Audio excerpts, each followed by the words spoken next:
The winter wind howled through Chicago's steel canyons on January 20th, 1980, carrying with it the bitter cold that would claim more lives than anyone could have imagined.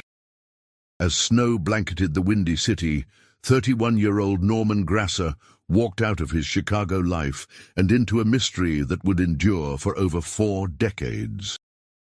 His disappearance that frigid January morning would become emblematic of a year when Chicago's streets seemed to swallow people whole, leaving behind only questions and the desperate searches of those who loved them. If you're watching from anywhere around the world, please take a moment to subscribe and let us know in the comments where you're joining us from. Your support helps us continue investigating these forgotten cases and ensuring that those who vanished are never truly forgotten. The year 1980 dawned ominously in Chicago, Illinois. The city was still reeling from the horrific revelations of December 1978, when John Wayne Gacy's House of Horrors was finally exposed, revealing 29 bodies buried beneath his Norwood Park Township home.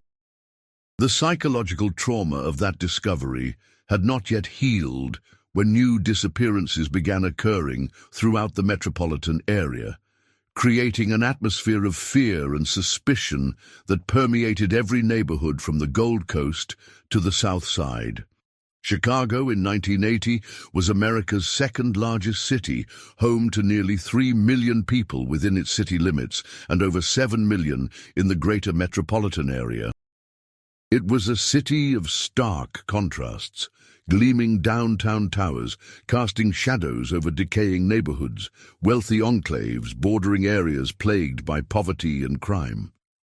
The economic recession that gripped the nation hit Chicago particularly hard, with unemployment soaring and entire industries beginning their exodus from the Rust Belt. The Chicago Police Department in 1980 was overwhelmed and understaffed. According to their annual report from that year, the department was struggling with rising crime rates across all categories. Murder rates had increased by 81% compared to previous years, while other violent crimes showed similarly alarming trends. In this environment of urban decay and stretched resources, people could disappear with terrifying ease. Norman Grasser's story begins on that brutal January morning in 1980. At 31 years old, he was a Chicago resident whose life would intersect with tragedy in ways no one could have predicted. On January 20th, 1980, Grasser simply vanished from the city he called home. There were no witnesses to his disappearance, no clear indication of where he might have gone, and no obvious explanation for why he would leave everything behind. His brother spent the next 4 decades searching for answers, even going so far as to create a memorial headstone for Norman, despite not having a body to bury. This act of desperate love and hope would prove both prescient and heartbreaking. Norman was indeed dead, but his body lay hundreds of miles away in the frozen wilderness of Wisconsin, where it would remain unidentified for over 40 years. The circumstances surrounding Norman's disappearance reflect the broader vulnerabilities that existed in Chicago during 1980. The city's vast network of highways, Interstate 90, 94, 55 and others, made it a natural crossroads for both legitimate travel and criminal enterprises. Someone could disappear from a Chicago neighborhood and be transported to another state within hours, making jurisdictional coordination between law enforcement agencies crucial but often difficult to achieve. Chicago's harsh winter climate in 1980 created additional challenges for both victims and investigators. The brutal cold that gripped the city that January could kill within hours, as Norman Grasser would tragically discover. When temperatures dropped below zero and winds off Lake Michigan created life-threatening wind chills, anyone caught outside without adequate shelter faced mortal danger. This meteorological reality meant that some disappearances might be accidental deaths rather than criminal acts, complicating investigations and creating false hope for families who might never learn the truth. The social dynamics of 1980 Chicago also contributed to the vulnerability of certain populations. The city's large industrial workforce was facing unprecedented challenges as manufacturing jobs began disappearing. Steel mills that had employed generations of Chicago families were closing or reducing their operations, creating economic desperation that made some individuals more susceptible to risky situations or criminal propositions. The aftermath of the Gacy investigation had exposed serious deficiencies in how missing persons cases were handled by law enforcement.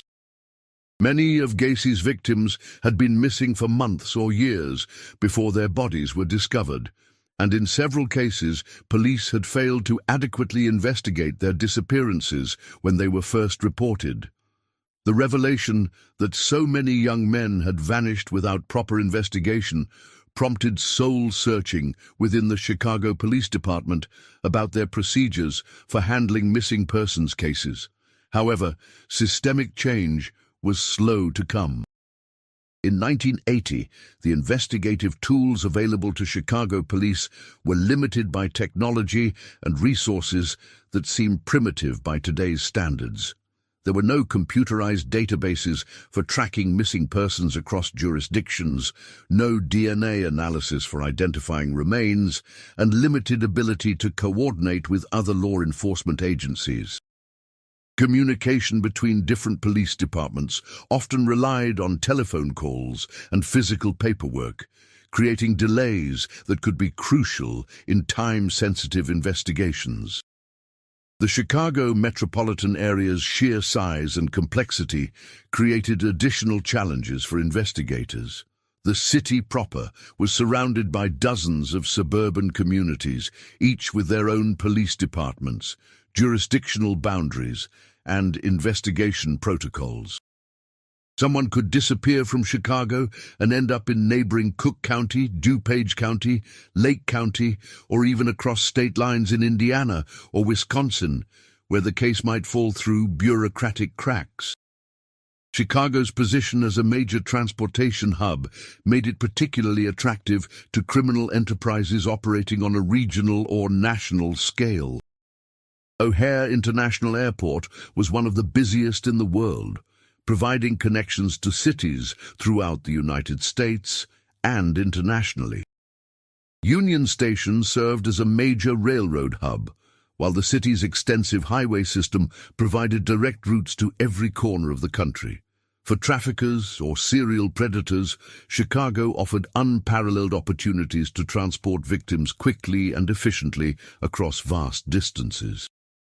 The drug epidemic that was beginning to take hold in American cities had also reached Chicago by 1980. Heroin and cocaine were becoming increasingly available on the streets, creating populations of vulnerable users who might disappear for days or weeks during binges. This confusion often delayed the reporting of actual disappearances, allowing trails to grow cold while families assumed their loved ones were simply using drugs or had left voluntarily. Chicago's organized crime presence added another sinister dimension to the disappearance crisis. The Chicago outfit, despite being weakened by federal prosecutions, maintained significant influence over certain neighborhoods and industries. People who crossed organized crime figures, witnessed crimes, or simply found themselves in the wrong place at the wrong time could disappear permanently. The code of silence that governed these criminal enterprises meant that witnesses were rare and investigations often hit dead ends. The psychological impact on Chicago residents was profound and lasting. Parents became more protective of their children. Young adults altered their behavior to avoid perceived risks, and entire communities that had once felt safe began to question their assumptions about personal security. The random and inexplicable nature of disappearances like Norman Grass's created a pervasive sense of vulnerability that affected how people lived their daily lives. The media coverage of missing persons cases in 1980 Chicago was sporadic and often inadequate. Local newspapers might run brief stories about disappearances, but follow-up coverage was limited unless there were dramatic developments. Television news programs typically focused on more sensational stories, and missing persons cases, particularly those involving adults or marginalized populations, often received minimal attention. This limited coverage meant that potential witnesses might not realize the significance of what they had seen, and patterns connecting different cases often went unrecognized. The lack of sustained media attention also meant that families of missing persons had limited ways to publicize their cases or maintain public interest. Without the internet or social media, organizing search efforts required enormous personal effort and expense. Many families found themselves isolated in their grief, with little support from either official channels or the broader community. As winter gave way to spring in 1980, Norman Grass's fate was being decided hundreds of miles away in the forests of northern Wisconsin. On March 19, 1980, his body was discovered in the snow near Pine Lake, outside Rhinelander, Wisconsin, about 46 yards off Highway 17. He had died from exposure to the brutal cold, a victim of hypothermia in the unforgiving Wisconsin wilderness. The discovery of the body created its own mystery. There was no identification on Norman, no indication of how he had traveled from Chicago to this remote location, and no clear explanation for why he was there. An autopsy confirmed that he had died from cold exposure, but it could not answer the crucial questions of how he had gotten to Wisconsin or what circumstances had led to his death. For law enforcement agencies in both Illinois and Wisconsin, Norman's case highlighted the challenges of investigating disappearances that crossed state lines. The Chicago Police Department had a missing person report, while the Oneida County Sheriff's Office in Wisconsin had an unidentified body. Without modern communication systems and databases, connecting these two pieces of information would prove impossible for decades. The Wisconsin investigators did everything they could with the resources available in 1980. Fingerprints were sent to both the Wisconsin State Crime Lab and the FBI, but no matches were found. The case was thoroughly documented, and efforts were made to identify the victim through missing persons reports and news releases, but all potential matches turned out to be negative. Meanwhile, in Chicago, Norman's family continued their desperate search. His brother never gave up hope, creating memorial pages and maintaining the belief that Norman was still alive somewhere. This cruel irony, a family searching for someone who was already dead and buried, would persist for over 40 years, causing immeasurable suffering for those who loved him. The technological limitations that prevented Norman's identification in 1980 were symptomatic of broader problems in missing persons investigations. DNA analysis was still in its experimental stages and not yet available for routine law enforcement use.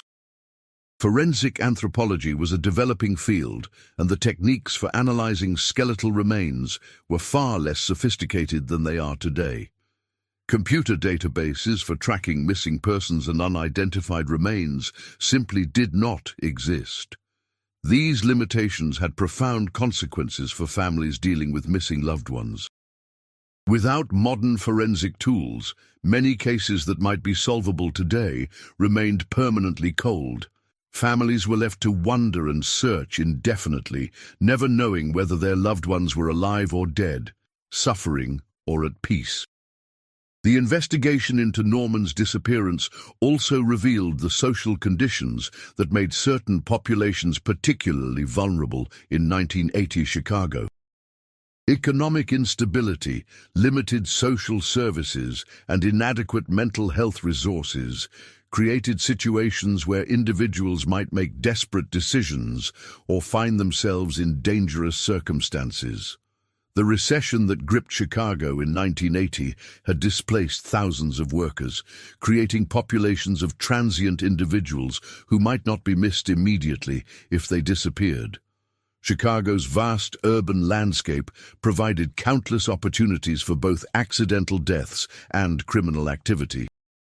The city's extensive system of abandoned buildings, vacant lots, and industrial sites could conceal evidence indefinitely.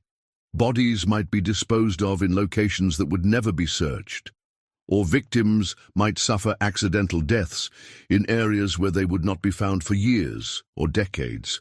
The Chicago River and Lake Michigan also provided convenient disposal sites that might never yield their secrets. The lake's enormous size and depth meant that bodies could disappear permanently, while the river's current could carry evidence far from where crimes occurred.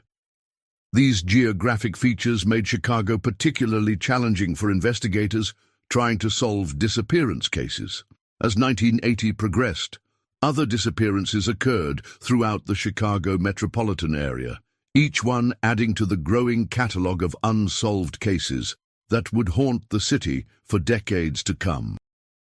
The patterns that would later be recognized by criminal profilers, the targeting of vulnerable populations, the use of transportation networks to move victims across jurisdictions, and the exploitation of law enforcement limitations, were already evident to those who knew how to look for them. The Chicago Police Department's Missing Persons Unit was overwhelmed by the volume of cases and the complexity of investigations that often led nowhere. Detectives worked with limited resources, antiquated communication systems, and investigative techniques that would seem primitive by today's standards. They did their best with what they had, but the system was not equipped to handle the sophisticated criminal enterprises that were beginning to operate in American cities. The federal role in missing persons investigations was limited in 1980. The FBI had jurisdiction only in cases involving clear evidence of interstate transportation for criminal purposes, and proving such transportation required evidence that was often unavailable. This meant that cases like Norman's, which clearly involved interstate travel but might not have involved criminal activity, fell into jurisdictional gray areas where coordination between agencies was difficult and often ineffective. The families of those who disappeared faced not only emotional trauma, but also the practical challenges of navigating a complex and often unresponsive bureaucracy. Police departments might be sympathetic, but unable to provide regular updates or concrete progress. Missing persons organizations were rare and often focused on specific populations such as children. Private investigators were expensive and not always effective. The broader social implications of Chicago's 1980 disappearances extended far beyond the immediate victims and their families. Communities that had once felt safe began to question their assumptions about personal security. Social patterns began to shift as people sought to minimize their exposure to perceived risks. The trust that had once existed between neighbors and strangers began to erode as people realized that danger could strike anyone, anywhere, at any time. The psychological impact on law enforcement personnel working these cases was significant but rarely acknowledged. Detectives who spent their careers pursuing leads that led nowhere, interviewing desperate families, and confronting the limitations of their investigative tools often experienced burnout and frustration. The emotional toll of carrying unsolved cases for years or decades was not well understood in 1980, and support resources for law enforcement personnel were virtually non-existent. The cases that emerged from Chicago in 1980 would continue to haunt investigators for decades to come. Norman Grasser's case would remain unsolved until 2023, when advances in DNA analysis and genetic genealogy finally allowed for his identification. But for every case that was eventually solved, many more remained permanently cold, their files gathering dust in storage rooms as years passed without resolution.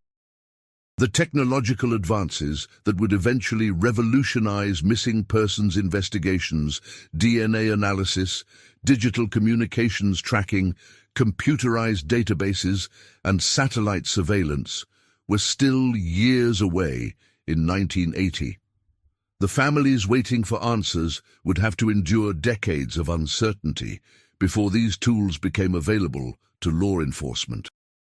Looking back at 1980, from the perspective of the present day, it becomes clear that the year represented a critical juncture in the history of missing persons investigations in Chicago and throughout the United States.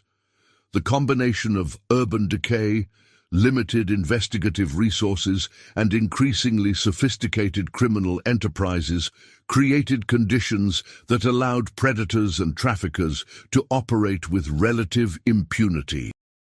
The lessons learned from Chicago's 1980 disappearances led to significant improvements in how missing persons cases are investigated.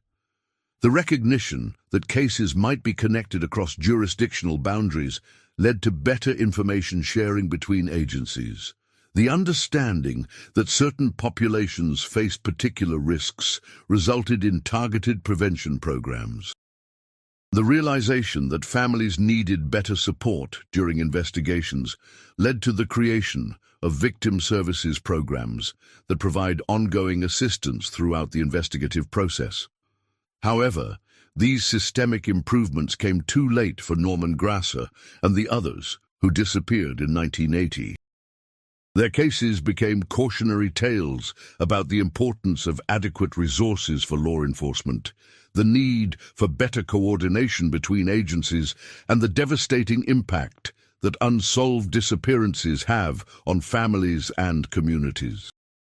The development of genetic genealogy as an investigative tool finally provided answers in Norman's case in 2023, when students at Ramapo College of New Jersey used DNA analysis to identify his remains.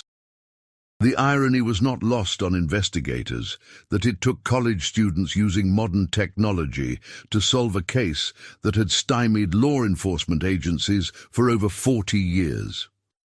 Norman's identification brought closure to his family, but it also highlighted the thousands of other cases that remain unsolved. The National Missing and Unidentified Persons System, NamUs, contains hundreds of unidentified remains from the Chicago area, many of them dating back decades. Each one represents not just a failed investigation, but a family that never got answers and a community that lost trust in its ability to protect its most vulnerable members. The story of Chicago's 1980 disappearances is ultimately a story about vulnerability and resilience. It demonstrates how quickly ordinary people can be thrust into extraordinary circumstances, how the limitations of investigative systems can leave families in limbo for decades, and how advances in technology can eventually provide answers that seemed impossible to obtain. As we remember Norman Grasser and the others who vanished from Chicago in 1980, we must also acknowledge that people continue to disappear from our communities today. The tools available to investigators have improved dramatically, but the fundamental challenges remain the same. Predators continue to exploit the vulnerable, families continue to search for missing loved ones, and law enforcement agencies continue to struggle with resource limitations and jurisdictional complications. The vigilance required to protect our communities from those who would do harm has not diminished since 1980. If anything, the mobility and sophistication of modern criminal enterprises make that vigilance even more crucial today. The lessons learned from cases like Norman's about the importance of prompt reporting, thorough investigation, and interagency cooperation remain as relevant now as they were 4 decades ago. The files from 1980 may be closed in some cases, but the impact of that year continues to resonate through the families who lost loved ones, the communities that lost their sense of security, and the law enforcement agencies that learned difficult lessons about their limitations. The Disappeared of 1980 taught Chicago and the nation that no one is completely safe from the predators who walk among us, and that the price of that safety is eternal vigilance and the commitment to never stop searching for those who have gone missing. Norman Grass's 43-year journey from a Chicago missing person to an identified victim in Wisconsin serves as both a testament to the persistence of those who refuse to give up and a reminder of how many others are still waiting for their own identification and homecoming. His story represents not just one man's tragedy, but the broader struggle of families and communities to find meaning and closure in the face of inexplicable loss. The wind that carried Norman away from Chicago on that January morning in 1980 eventually carried him home through the dedication of those who refused to let him remain nameless and forgotten. In his memory, and in memory of all those who disappeared that year and have yet to be found, the search continues.